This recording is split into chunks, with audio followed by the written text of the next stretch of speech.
स्वागत है दोस्तों एक नए वीडियो में। लॉर्ड हेस्टिंग की बात करेंगे। देखो, कुछ भी पढ़ो उसके टाइम पीरियड के बीच में जितनी सारी चीजें होंगी उनके बीच में आएंगी, ये तो पता हो जाएगा। तो लॉर्ड हेस्टिंग जब आता है तो 1813 से 1823 के बीच में रहता है 10 साल। तो 10 सालों में जितनी चीजें होंगी वो इसी से रिलेटेड होंगी। ठीक है। तो सबसे पहले आते ही इसने अहस्तक्षेप की जो नीति थी उसको त्याग दिया और अग्रगामी नीति, हस्तक्षेप युक्त साम्राज्यवादी नीति को अपनाया हेस्टिंग ने इन 10 सालों में। इसका पूरा नाम था फ्रांसिस एडवर्ड रॉटन। अब इसकी बात करते हैं कि क्या-क्या काम हुए। हाँ, इसके पहले एक बात और कि वेलेज़ली जो था वो सैन्य सर्वोच्चता को मान्यता देता है, उसको आगे बढ़ाता है, जबकि हेस्टिंग के काल में राजनीतिक सर्वोच्चता ऊपर आती है।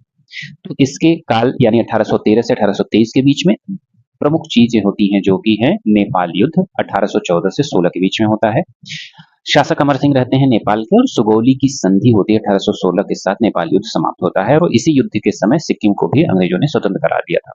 साथ में तृतीय आंग्ल मराठा युद्ध हो जाता है इसी के काल में 1817-18 में, जिसमें पिंडारियों का दमन कर दिया जाता है और मराठाओं को अपने अधीन कर लिया जाता है। कक्ष का विलय भी हो जाता है 1822 में। इसके साथ ही हाथरस में मुस्तान रियासत ने भी ये बिना लड़े पा जाता है। भगवंत सिंह सिग्नेचर कर देता है, मुस्तान रियासत का सरदार था।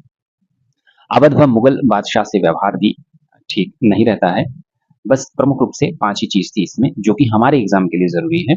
मूल्यांकन में 2-3 चीज़ें और आ जाती हैं, जिसमें कलकत्ता शहर को सुसज्जित किया और कलकत्ता कॉलेज की स्थापना हेस्टिंग ने की थी और सिंगापुर पर अधिकार भी हेस्टिंग ने कर लिया था और इसी के समय में डब्ल्यू पामर कंपनी से भारतीय रियासत को ऋण भी दिया गया था। रैयतवाड़ी व्यवस्था इसी के काल में शुरू हुई थी, जानते हैं कि 1820-22 में। और इसके जस्ट बाद आता है जॉन एडम्स, जो कि कार्यवाहक रहते हुए प्रेस पर प्रतिबंध लगा देता है 1823 में। और ये जो प्रेस पर प्रतिबंध लगता है 1823 में, इसको जो हटाता है कौन? चार्ल्स मिटकॉफ, वो भी कार्यवाहक रहा है। 1835-36 में जब हटाता है तो इसीलिए चार्ल्स मिटकॉफ को बोला जाता है कि भारतीय प्रेस का मुक्तिदाता कहा जाता है। ठीक है, ये सारी चीजें हो गई इसमें। इसके बाद विलियम पिट आते हैं 1823 से 1828 के बीच में। इसका नाम विलियम एम हर्स्ट होता है। इसके शासनकाल में प्रथम आंग्ल युद्ध होता है 1824 में। आंग्ल मराठा वर्मा युद्ध होता है 1824 में। और याडबू की संधि या यांडबू की संधि होती है 1826 के साथ। ये युद्ध समाप्त होता है, प्रथम आंग्ल वर्मा युद्ध। ठीक है, इसके बाद आते हैं विलियम बेंटिंग, जो कि हम अगले वीडियो में देखेंगे 1828 से 35 के बीच में रहते हैं। Thank you.